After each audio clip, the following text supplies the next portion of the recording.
Hello friends, आज मी बनवणार आहे चण्याच्या पिठाचा पोळा. त्याला बेसन पोळी असेही म्हणतात. तुम्ही काय म्हणता हे कमेंटमध्ये नक्की सांगा. चला तर मग सुरुवात करूया. कांदा आणि कोथिंबीर हे मी चॉपरमध्ये बारीक करून घेतलेलं आहे. त्यात टाकत आहे लाल तिखट, मीठ, ओवा आणि बेसन.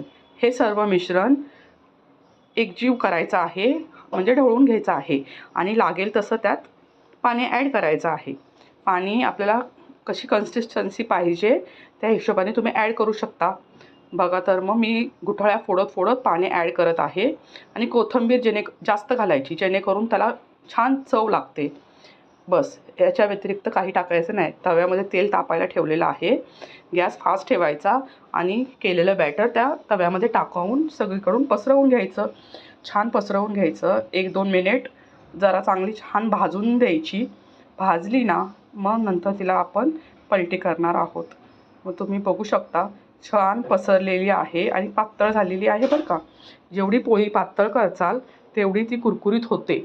आणि साईडने कडा मोकळ्या करून त्याला आपण भाजून घेणार आहोत.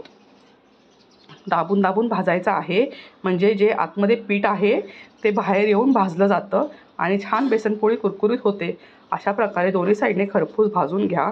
आणि चॅनलवर नवीन असाल तर चॅनलला सबस्क्राईब करायला विसरू नका, म्हणजे तुम्हाला छान छान रेसिपी पाहायला मिळतील.